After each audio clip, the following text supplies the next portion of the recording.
제가 봉독하겠습니다. 로마서 4장 13절에서 16절입니다. 아브라함이나 그 후손에게 세상의 상속자가 되리라고 하신 언약은 율법으로 말미암은 것이 아니요 오직 믿음의 의로 말미암은 것이니라. 만일 율법에 속한 자들이 상속자이면 믿음은 헛것이 되고 약속은 파기되었느니라. 율법은 진노를 이루게 하나니 율법이 없는 곳에 범법도 없느니라. 그러므로 상속자가 되는 그것이 은혜에 속하기 위하여 믿음으로 되나니 이는 그 약속을 그 모든 후손에게 굳게 하려 하심이라. 율법에 속한 자에게뿐 아니라 아브라함의 믿음에 속한 자에게도 그러하니 아브라함은 우리 모든 사람의 조상이라. 아멘. 기도하겠습니다. 거룩하고 존귀하신 주님, 은혜와 사랑을 감사드립니다. 오늘도 주님의 날 허락하셔서 공예배로 모여서 하나님께 예배할 수 있게 하신 은혜 감사드립니다. 주님, 저희들이 늘 이 은혜의 자리에 감사하는 마음으로 나와서 하나님을 예배함으로 하나님의 나라를 누리는 자들 될 수 있도록 인도하여 주옵소서. 이 시간 주님의 말씀 듣는 시간입니다. 우리 안에 계신 성령께서 함께 하셔서 듣는 말씀 가운데 하나님의 음성을 듣는 시간 될 수 있도록 인도하여 주옵소서. 감사드리며 사랑이 많으신 예수님의 이름으로 기도드렸습니다. 아멘. 여전도인가 남전도인가요? 제가 잘 기억은 안 나는데 예전에 함께 읽었던 책 가운데 이제 존 프레임이라는 분께서 쓰신 우리는 모두 철학자입니다라는 책이 있습니다. 그죠? 사람들은 세상에 대해 이제 각자만의 해석과 생각을 가지고 있기 때문에 모두 다 철학자라는 의미입니다. 그러니까 다른 말로 하면은 우리는 모두 다 각자만의 세계관, 그러니까 세상을 보는 눈을 가지고 있다고 말할 수 있습니다. 각자만의 세계관으로 세상을 해석하고 어떻게 살 것인가를 이제 결정을 하는 거죠. 그리고 그 결정이 우리의 삶으로 나타나게 됩니다. 그러니까 우리가 어떤 삶을 사느냐는 내가 어떤 생각을 가지고 있느냐로 결정이 되는 거죠. 그러니까 그 생각이 이제 삶으로 나타나게 되는 겁니다. 삶의 중요한 문제를 결정할 때도 그렇고 사소한 행동을 할 때도 각자만의 생각을 하고 그리고 그것을 결정을 하고 생각을 하는 행동을 하게 되는 거죠. 그래서 모든 행동은 마음에서 나옵니다. 그죠? 그래서 우리 눈에는 이해할 수 없는 행동을 하는 그런 사람들이 있잖아요. 좀 정말 이상한 사람들, 예를 들면은 처음 보는 사람들을 함부로 대하는 사람들이 있죠. 편의점의 점원이라든지 어떤 사람들을 그냥 막 함부로 대해요. 왜 함부로 대하냐? 그렇게 하는 이유는 그분들이 어떠한 생각을 가지고 있기 때문에 그 행동이 나오는 거예요. 예를 들어서 세게 나가야지 얕잡아 보이지 않는다. 이런 생각에 그럴 수도 있고요. 얕보이면 내가 손해를 보게 되니까 그런 생각을 할 수도 있겠죠. 아니면 나는 특별하기 때문에 나는 저 사람을 이렇게 좀 무시해도 된다. 그런 생각을 가지고 있기 때문에 그런 생각에서 행동이 나오는 거죠. 반대로 이제 어떤 분들은 또 처음 만나는 사람들을 좀 친절하게 대하기도 하죠. 그것도 그분들이 그런 생각을 가지고 있기 때문에 행동으로 나오게 되는 겁니다. 여러 가지 상황이 있기 때문에 어떻게 행동하는 게 맞고 틀리다고 이제 딱딱 말할 수는 없지만 분명한 것은 우리는 우리가 가진 생각대로 행동하게 되는 거죠. 죄도 마찬가지였습니다. 지난주에도 말씀드린 것처럼 죄를 지었기 때문에 죄인이 아니잖아요. 내가 죄인이기 때문에 죄를 짓는 겁니다.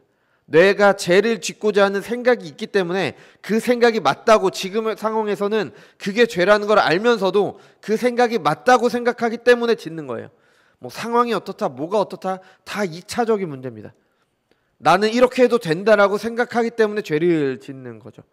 내가 죄인이기 때문에 죄를 짓는 겁니다. 근데 세상 법정은 아니에요. 세상 법정은 죄를 지었기 때문에 죄인이라고 하죠. 그러니까 일어난 범죄에 대해서 그 사람의 죄를 판단합니다. 근데 교회에서는 그리고 성경에서는 죄인이라고 하는 것은 죄를 지었기 때문이 아니라 죄인으로 태어나기 때문에 죄를 지을 수밖에 없습니다. 내가 가지고 있는 생각이 죄이기 때문에 내가 죄를 짓는 거죠. 이게 바로 모든 사람의 비참함입니다. 그러니까 우리는 모두 철학자라는 말에는 우리는 모두 신학자라는 말도 포함이 돼요. 그러니까 신학자라는 게 신학을 공부하고 그게 아니라 우리는 우리 나름대로 신에 대한 모습을 가지고 있습니다. 우리가 하나님을 믿던 아니면 다른 분들은 다른 신을 믿던 아니면 아예 신을 믿지 않는 사람이라고 하더라도 신이라는 존재, 어떤 초월적인 존재 아니면 나를 섬기는 사람들은 내가 신이다라는 생각을 가지고 있는 거죠. 그러니까 여러 가지 자신만의 신의 모습을 가지고 있습니다.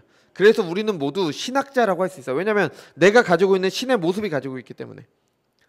그래서 그 신에 맞게 내가 섬기는 신에 맞게 세상을 바라보는 눈이 결정이 되고요. 그 결정에 맞게 행동을 하게 되는 겁니다. 우리도 마찬가지죠. 우리도 어떤 하나님을 믿느냐에 따라서 그 사람의 신앙의 모습과 삶의 모습이 나오게 됩니다. 결국 잘못된 삶은요, 잘못된 신앙에서 나오는 겁니다.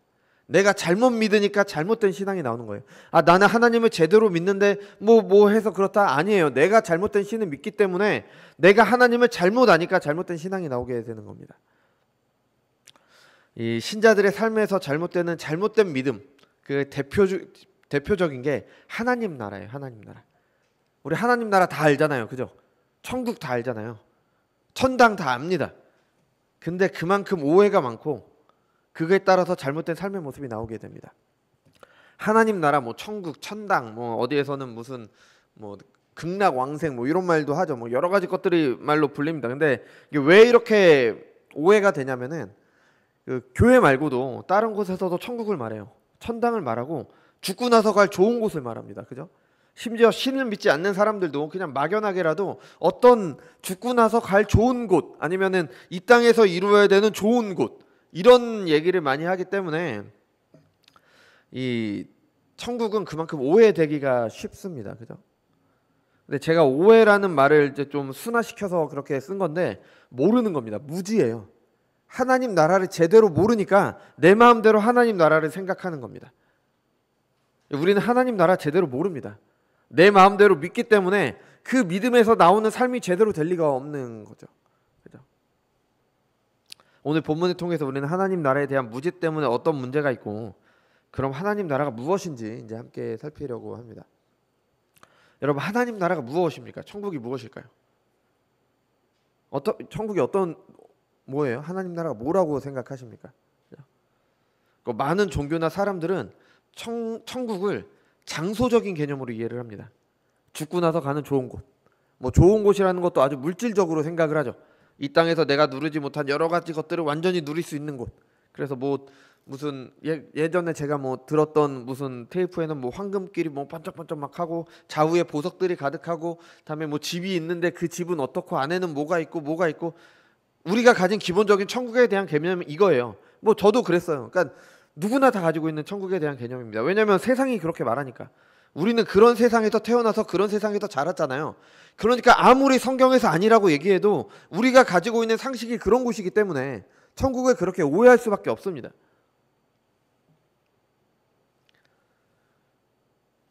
이 천국에 대한 무지에서 나오는 잘못된 삶의 모습 중 하나가 뭐냐면은 지나치게 현재의 삶에 몰두하는 겁니다. 이 세상에서의 삶 당연히 중요하죠. 근데 중요한 이유가 잘못되었습니까? 하나님께 영광 돌리기 위해서 이 세상에서의 삶이 중요한 거지. 당연히 이 세상에서도 천국을 이루어야 돼요. 근데 그 천국이 무엇이니까 잘못된 방식으로 천국을 추구합니다. 마치 뭐 하나님 말씀이 아닌 다른 것들로 천국을 이루어야 되는 것처럼 그렇게 합니다. 그죠? 뭐 제가 뭐 함부로 말씀드릴 건 아니지만 우리나라 요즘 정치 문제가 참 혼란스럽잖아요. 그죠? 뭐 어느 한쪽이, 그러니까 아무리 생각해도 어느 한쪽은 다 옳고 어느 한쪽은 다 틀릴 리가 없습니다. 다 좋은 게 있고 나쁜 게 있고 나쁜 게 있고 좋은 게 있고 다 그렇잖아요. 양쪽이 다 그렇습니다. 그리고 신자들도 이 땅을 살아가는 시민들이기 때문에 당연히 얼마든지 개인적으로 정치에 참여할 수 있습니다. 그리고 합법적인 범위 안에서라면 얼마든지 시위에 참여할 수도 있어요. 왜냐하면 내 생각이니까. 내 생각대로 정치에 참여할 수 있는 거죠. 왜냐하면 그게 뭐 헌법에 보장된 우리의 권리잖아요. 근데 교회가 당체로 정치 세력화되는 건 안 되는 겁니다. 그건 잘못된 거예요. 정치 시위하는 곳에서 헌금이 무슨 말이며 왜 예배를 드려요? 시위를 하는 곳에서 왜 예배를 드립니까? 또 설교 시간에 목사가 하나님의 말씀을 안 전하고 뭐 정치 구호를 외치고 또 청중은 그것에 따라합니다. 이런 교회가 있더라고요, 실제로. 그게 무슨 설교고 그게 무슨 예배예요? 예배는 하나님께 드리는 건데 자기 목적에 맞게 그렇게 집회를 하는 거죠. 뭐 누구는 맞고 누구는 틀리고 그걸 다 떠나서, 어느 쪽이 맞고를 다 떠나서 그런 예배의 모습 자체가 죄인 겁니다.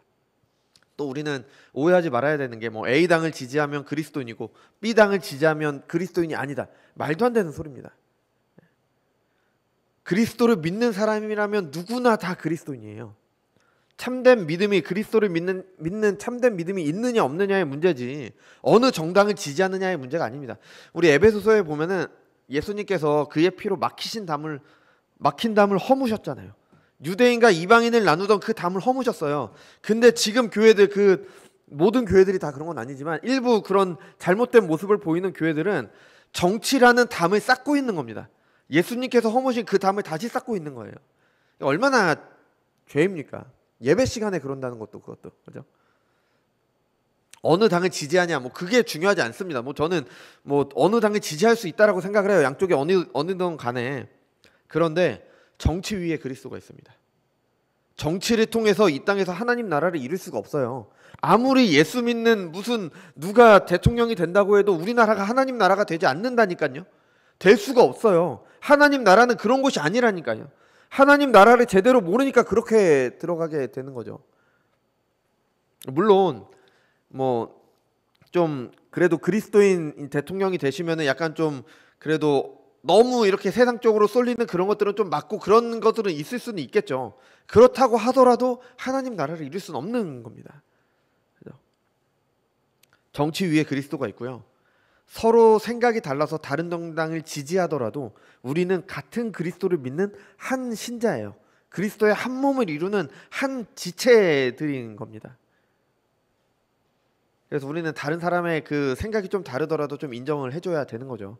우리가 이제 그렇게 배격하고 이렇게 우리가 해야 될 건 뭐냐면은 진리의 말씀인 성경을 거스르냐 그렇지 않느냐에 관심을 둬야 되는 거예요. 그 진리를 지키기 위해 몸부림을 쳐야 되는 겁니다. 근데 엉뚱한 것에 몰두를 하는 거죠. 여러분 어떻게 생각하십니까? 우리는 어떠해요? 우리는 다른 사람들과 논쟁을 하잖아요. 그 이유가 진리 때문입니까? 아니면 다른 문제들 때문입니까? 그것에 보면 우리의 관심이 어디 있는지 알게 되는 거죠.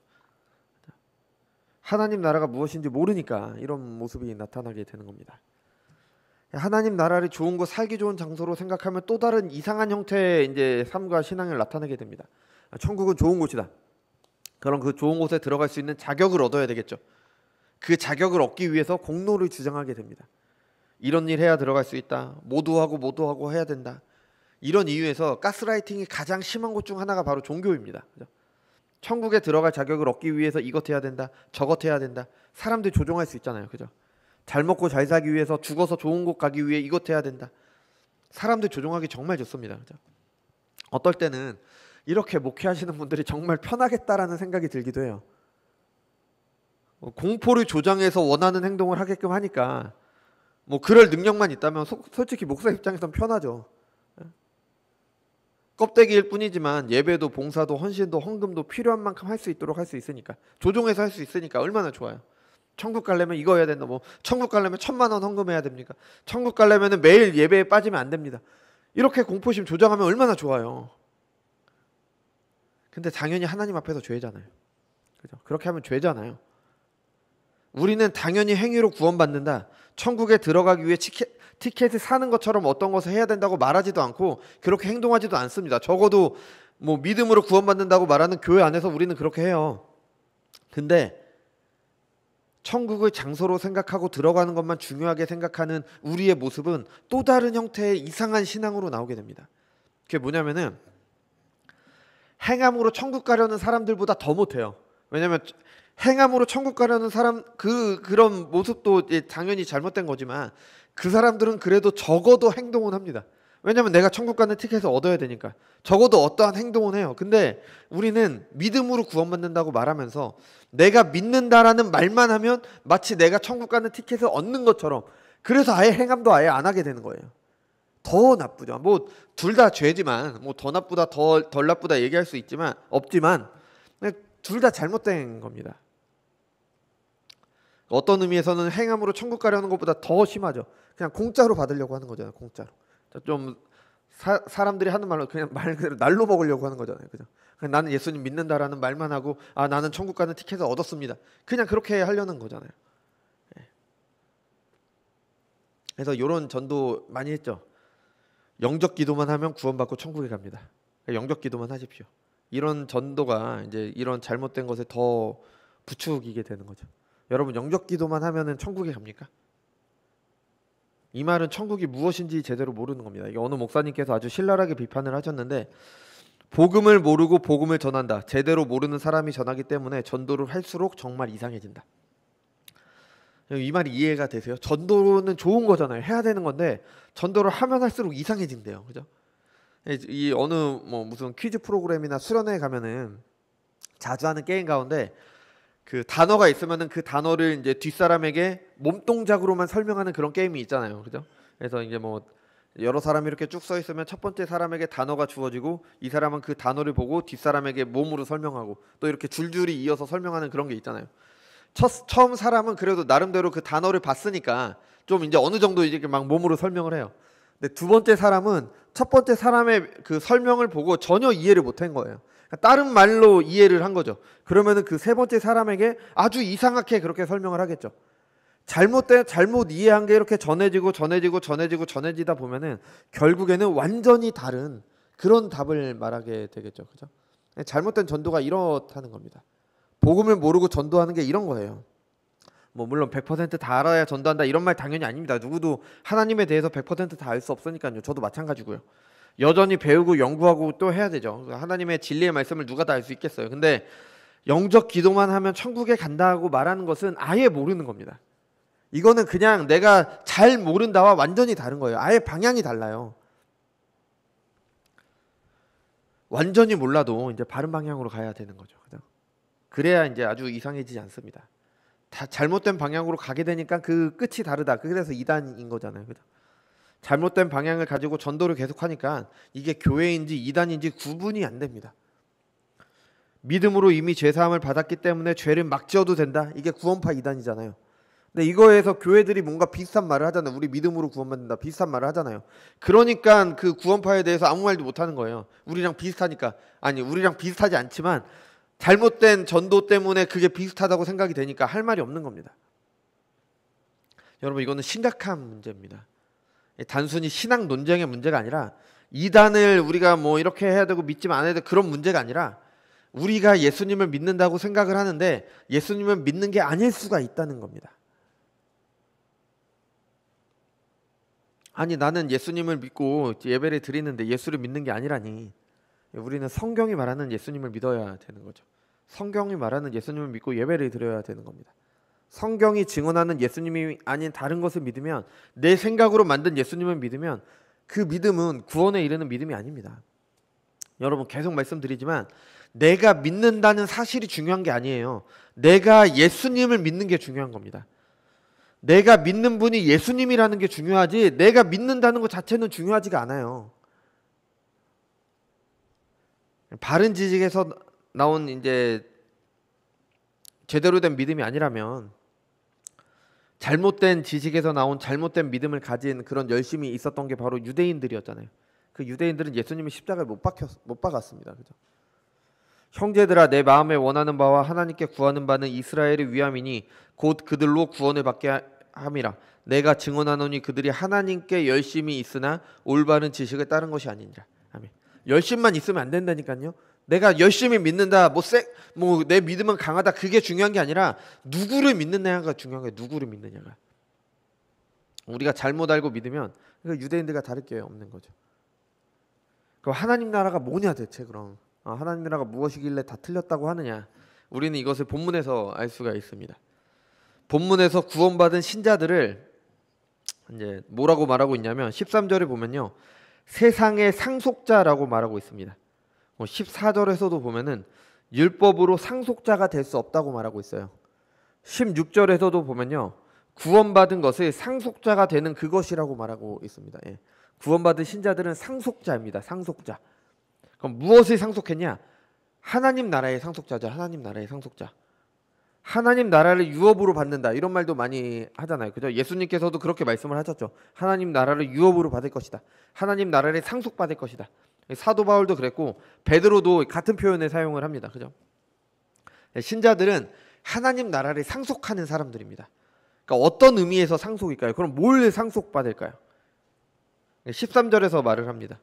아브라함이나 그 후손에게 세상의 상속자가 되리라고 하신 언약. 하나님께서 아브라함에게 상속자가 되리라고 언약을 주셨고 그의 믿음의 자취를 따르는 자들, 그리스도를 믿는 신자들도 그 언약 안에 들어가기 때문에 아브라함과 같은 상속자가 된다라는 의미가 있는 거죠. 그럼 아브라함에게 주신 언약이 무엇입니까? 우리가 봤잖아요. 계속 복의 근원이 되어 열방이 그와 그의 후손을 통해 복을 받는 것. 이게 바로 아브라함이 받은 언약이잖아요. 그게 바로 하나님 나라고요. 그게 바로 우리에게 상속된 하나님 나라라는 겁니다. 어떻게 복의 근원이 됩니까? 믿음으로 의롭다 하시는 은혜를 입은 것이 복받은 것이고 그 복으로 복의 근원이 되는 겁니다. 우리가 4장에서 지금 바울이 얘기하는 거는 계속해서 아브라함이 믿음으로 의롭다함을 받는 것을 말했잖아요. 그러면 아브라함의 언약 가운데 받은 상속한 게 뭐냐? 믿음으로 의롭다함을 받은 그것입니다.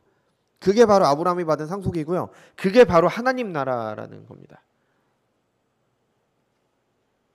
여러분, 믿음으로 의롭다함을 받는다. 여기서 의가 뭐였죠? 의는 바르다였잖아요. 바르다. 그죠? 사람에게 바른 게 무엇이에요? 하나님과 올바른 관계에 있는 게 바르다였잖아요. 하나님 나라, 우리가 상속하는 믿음으로 의롭다함을 받음으로 우리가 상속하는 하나님 나라가 무엇입니까? 하나님과 올바른 관계에 있는 거. 그게 하나님 나라인 겁니다. 아브라함이 받은 언약을 기억해 보세요. 뭐 거기에 무슨 유토피아나 이 땅에서 못 누리는 거 다 누리는 그런 장소에 대한 복이 있습니까? 그런 것들은 사람들이 만들어낸 겁니다. 사람들이. 성경에서 말하는 하나님 나라, 신자들이 상속한 하나님 나라의 핵심은요, 하나님과의 관계입니다. 예수님의 이름이 임마누엘이었잖아요. 하나님께서 너희와 함께, 하나님께서 우리와 함께 하시는 거, 그게 바로 하나님 나라고요. 그게 우리가 믿음으로 의롭다함을 받음으로 상속하는 겁니다. 이런 하나님 나라, 천국에 대한 생각은 세상의 어느 종교에도 없어요. 다른 모든 종교에서는 궁극적으로 가야 되는 그곳은 나에게 행복을 약속하는 어떠한 장소입니다. 그래서 천국이 오해되기가 쉬운 거죠. 어느 목사님께서 이제 결혼과 가정으로 이제 하나님 나라 천국에 대해서 설명을 해주셨어요. 여러분, 우리 결혼 왜 할까요? 결혼의 목적이 뭐예요? 결혼을 해서 가정을 이루는 것 자체가 목적이 아니잖아요. 그죠? 우리가 가정을 이루면 그게 끝이에요? 아니잖아요. 사랑하는 사람과 함께 사는 것, 함께 살아가는 것이 목적이잖아요. 그 목적을 위해 결혼을 하는 거잖아요. 결혼에 들어가는 게 끝이 아니잖아요. 결혼이 시작이잖아요. 결혼해서 함께 살아가는 게 중요한 거잖아요. 그죠? 천국도 마찬가지예요. 아주 이상적인 장소인 곳에 들어가는 게 목적이 되면 안 되는 겁니다. 천국은 하나님과의 관계의 문제인 거예요. 하나님과 함께하는 삶, 그게 바로 천국인 거죠. 아브라함과 그의 후손들에게는 가나안 땅이 약속되었잖아요. 근데 가나안 땅에 들어가서 잘 먹고 잘 살아라, 그렇게 약속을 주신 게 아니잖아요. 가나안 땅에 대해서 뭐 젖과 꿀이 흐르는 땅이라고 말을 하기도 하지만, 좋은 땅이기도 하겠지만, 하나님께서 그곳을 허락하신 이유는 그곳에서 하나님과 올바른 관계에 들어가라고 그곳을 주신 거예요. 올바른 관계에 들어가는 나라를, 눈에 보이는 나라를 이루어라. 영적인 하나님 천국을 눈에 보이는 나라, 현재에 보여줘라라고 주신 게 바로 가나안 땅이잖아요. 가나안 땅에 들어간 게 중요하다라면 여호수아서에서 끝나야 됐죠. 뭐 신명기에서 언약을 맺으면서 율법이 왜 필요해요? 그냥 들어가면 되는데, 들어가면 끝인데. 중요한 거는 들어가고 나서 하나님과 함께하는 삶이 중요하니까 계속해서 들어가기 전에 율법을 주시고, 이렇게 살아라, 이렇게 살아라, 나의 말에 순종해라, 계속 이 말씀을 주시는 거잖아요. 천국을 하나님과의 관계가 아니라 장소로 생각하면 어떻게 됩니까? 하나님과의 관계가 아니라 들어가는 것만 중요하게 생각하면 어떤 모습이 될까요? 나는 예수님을 믿어서 구원받았어. 난 이미 구원받았는데 내가 왜 성경을 읽고, 내가 왜 교리를 배워야 돼? 내가 왜 기도를 하고, 나는 천국에 갈 수 있는 자격을 갖췄는데 내가 그런 걸 왜 해야 돼? 이렇게 가게 되는 거죠.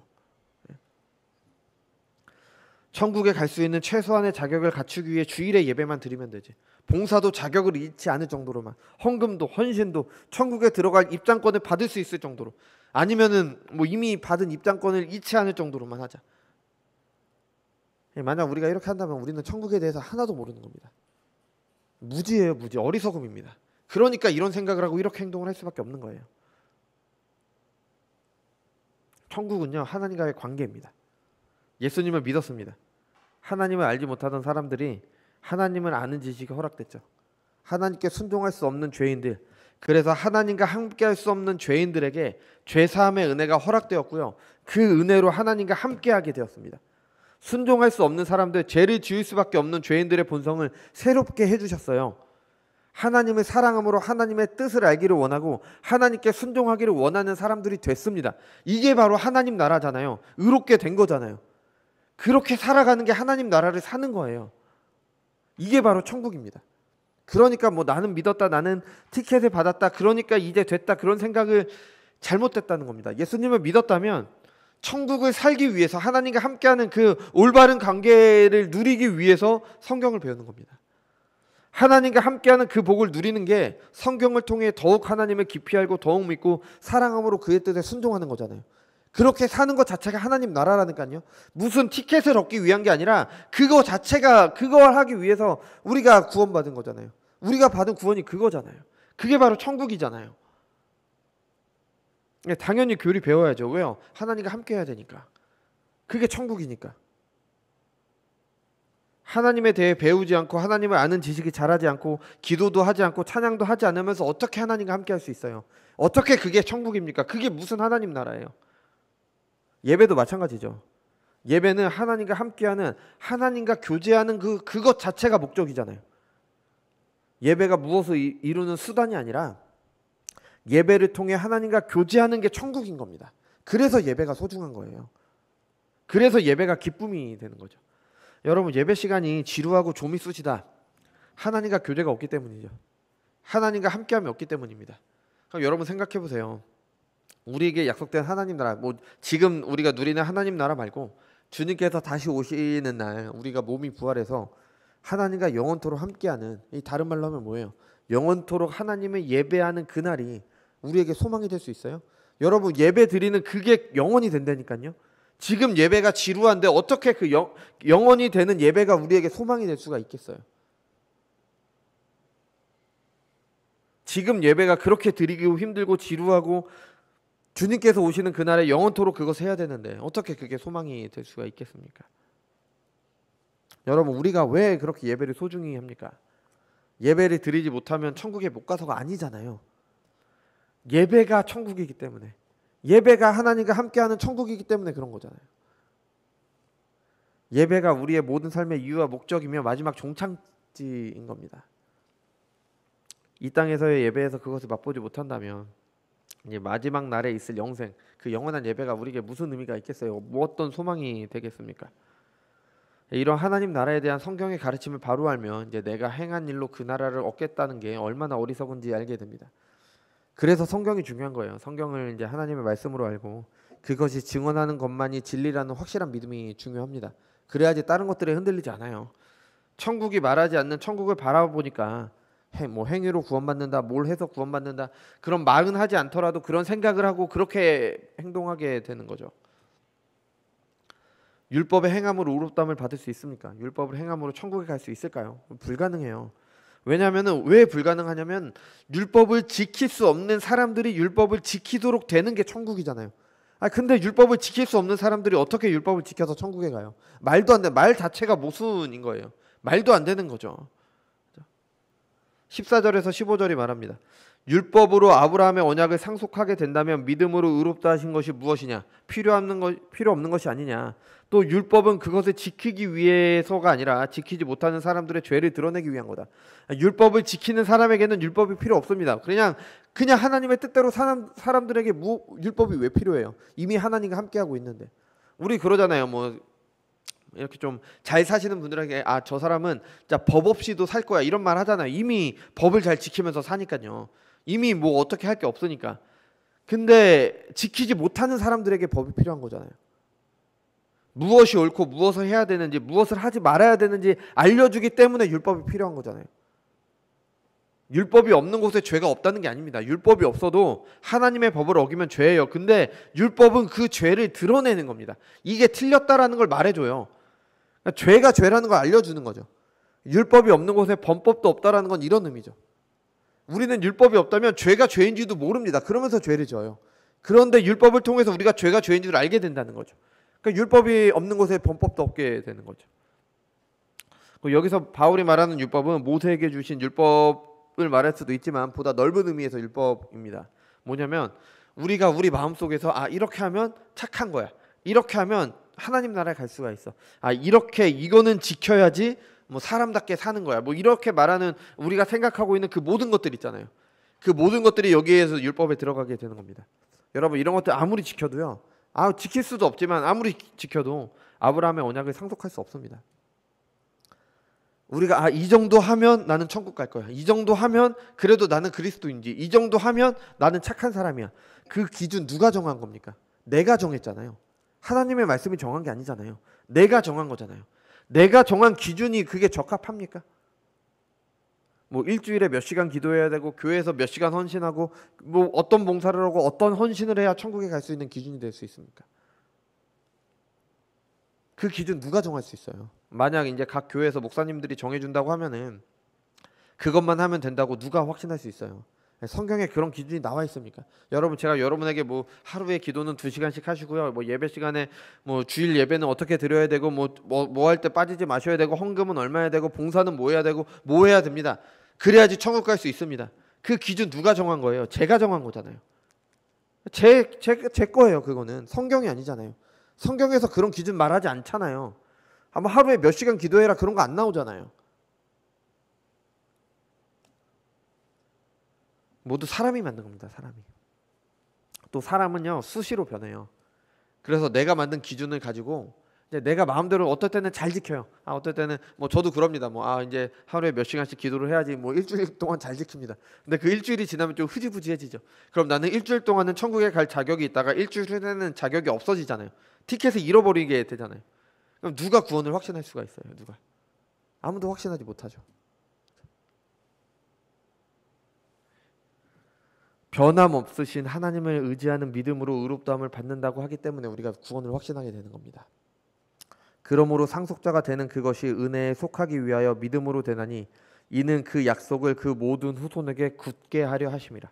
아멘. 무엇을 어디까지 지켜야 하는지도 모르는 게 우리의 형편입니다. 안다고 해도 그것을 지킬 능력이 없는 게 우리잖아요. 그죠?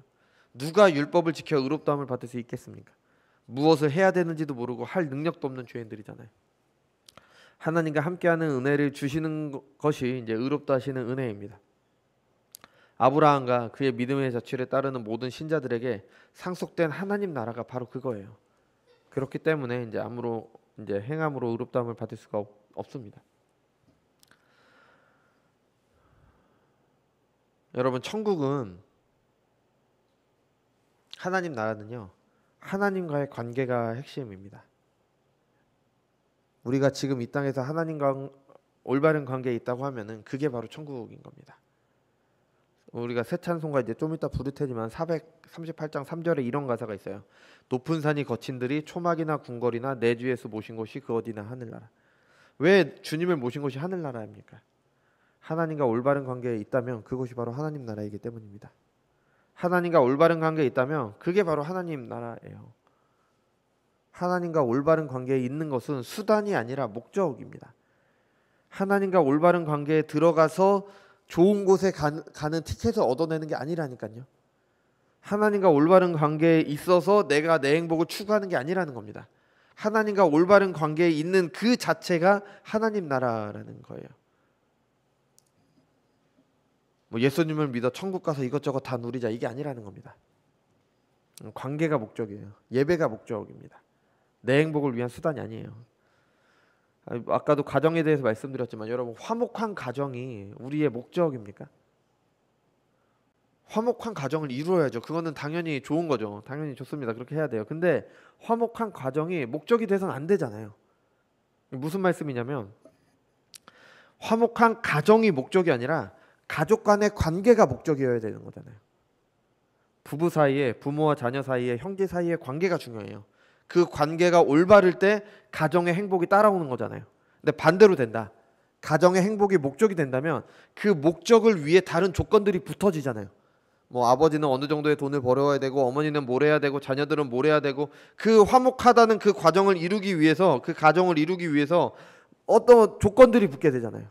그리고 그 조건에 맞지 않으면 다른 사람을 비난하게 되죠. 우리 가정이 왜 불행해요? 당신이 돈을 못 벌어와서 그렇잖아요. 우리 가정이 왜 불행합니까? 부모가 제 역할을 하지 못해서. 우리 가정이 왜 행복하지 못합니까? 아이들이 제대로 하지 못하니까. 우리 가정이 왜 불행해요? 집이 없으니까, 차가 없으니까. 이 정도가 있어야 되는데 그게 없으니까. 그러니까 가정의 행복이라는 말로 가족들의 희생을 강요하게 되는 거죠. 그리고 조건에 못 미치면 이제 비난하게 됩니다. 네가 문제다. 우리 가정의 문제인 건 바로 너다. 너만 아니면 우리 가정 행복할 거다. 그게 아니잖아요. 가족들이 모두 올바른 관계에 있을 때 그게 행복한 가정인 거잖아요. 하나님 나라도 마찬가지입니다. 내 행복을 위해 하나님과 올바른 관계에 들어가는 게 아닙니다. 하나님과 올바른 관계에 있다는 것 자체가 하나님 나라고 그게 행복이며 그게 은혜인 거예요. 여러분 이게 이해가 무슨 말인지 이해가 되십니까?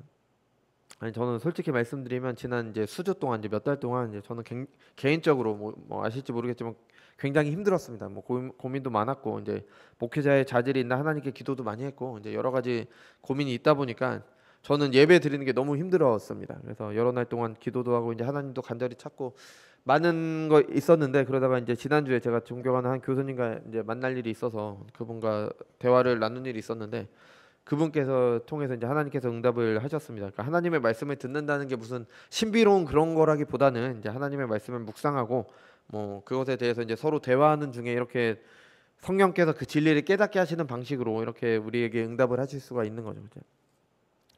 저는 그동안 하나님을 섬기는 것 자체가 하나님 나라를 누리고 복의 근원이 되는 것이라고 설교를 여러 번 했죠. 이제 오늘 비슷한 내용도 이제 많이 설교를 했는데 실제로는 제가 그렇게 하지 못한다는 걸 이제 좀 회개하게 됐습니다. 뭐 상황이 어떻고 그냥 전하는 말씀이 그냥 튕겨내지는 것 같고 여러 가지 문제들이 있다고 해도 하나님의 말씀을 준비하고 예배 시간에 그 말씀을 전하는 것으로 하나님을 사랑하고 이웃을 사랑하고 있다면 그게 바로 지금 내가 누리는 하나님 나라인 겁니다. 그러니까 뭘 더 바랄 게 있겠어요? 내가 지금 하나님 나라를 누리고 있는 건데 그 자체가 천국인 겁니다. 그죠? 뭐 상황이 힘들고 지치고 아무 성과가 없는 것처럼 보여도 뭐 어떻습니까? 하나님의 말씀을 열심히 연구해서 전함으로 하나님을 사랑하고 이웃을 사랑하고 있으면 그게 바로 천국이잖아요. 그러니까 여러분도 마찬가지예요. 여러분도 이렇게 예배당에 나와서 하나님을 예배함으로 하나님을 사랑하잖아요. 그럼 우리가 교회 안에서 서로를 섬김으로 우리 이웃을 사랑하고 있잖아요. 그럼 되는 거죠. 그게 천국이라는 겁니다. 그게 천국. 내가 이렇게 해서 하나님을 예배하고 뭐 교회를 잘 섬김을 통해서 뭔가를 얻어내자 이게 아니라 그냥 그거 자체가 천국인 거예요. 그럼 그렇게 살면 되는 거죠. 그러다가 주님께서 다시 오시는 날 영원토록 그것을 하면 되는 겁니다. 우리가 예배 드리는 것 자체가 기쁨이고 우리가 교회 안에서 서로 교제하는 것 자체가 기쁨이 되는 거죠. 뭐 말이 안 되겠지만 오후에 하는 교리 교육이 기쁨이 되는 거고 성도들끼리 서로 함께 교제를 하고 성경 공부를 하고 그 자체가 기쁨이 되는 겁니다. 그거 자체가 우리에게 즐거움이 되는 거예요. 그게 바로 천국이기 때문에 그거 하면 되는데 뭘 더 바라겠어요. 그죠? 여러분 율법은 천국 가기 위한 티켓을 얻기 위해 지키는 게 아닙니다. 사람이 정한 그 어떤 것도 천국 가는 티켓을 주지 못합니다. 천국이 무엇인지 모르니까 하나님 나라가 무엇인지 모르니까 줄 수도 없는 천국 티켓을 약속하는 사람들에게 속아서 넘어갑니다. 가스라이팅 당하는 거죠. 여러분 이거 굉장히 무서운 일입니다. 이것을 이용하는 거짓 종교 지도자들, 그러니까 이단 사이비는 말할 것도 없죠. 뭐 제가 보다가 정말 역겨워서 이제 나는 신이다라는 프로그램 다 아시죠, 그죠? 왜 그런 사람들이 교주들을 따라갑니까? 좋은 것 약속하기 때문 아닙니까? 이것만 하면 넌 좋은 것 얻을 수 있어. 나에게 이것만 바치면 너는 죽어서 좋은 곳에 갈 거야. 교주의 말을 듣고 자기 아이까지 죽이는 그런 별의별 사람들이 다 있습니다. 왜 그렇게 됩니까? 그래야 좋은 곳 간다니까. 그래야지 티켓 준다니까. 그래야지 뭐 나중에 죽어서 살 좋은 집 준다니까. 그죠? 여러분 분명히 아십시오. 하나님 나라는 하나님과 올바른 관계입니다. 그게 바로 하나님 나라예요. 그게 천국인 겁니다. 300년간 하나님과 동행했던 에녹이 하나님 나라를 이 땅에서부터 살았던 사람입니다. 그죠? 아마도 그래서 이제 죽지 않고 하늘에 들림 받았다라고 그렇게 기록이 되었을 것 같아요. 실제로 그렇게 됐겠죠, 그죠? 율법을 지켜서 하나님과 올바른 관계에 들어갈 수 없습니다. 오직 은혜로 그리스도를 믿는 믿음을 통해 의롭다함을 받은 사람들, 죄인이지만 그리스도의 의가 덧입혀져서 하나님께서 의롭게 여겨주시는 사람들, 하나님께서 그리스도의 의를 보시고 올바른 관계로 받아주시는 은혜를 입은 사람들이 신자들이에요.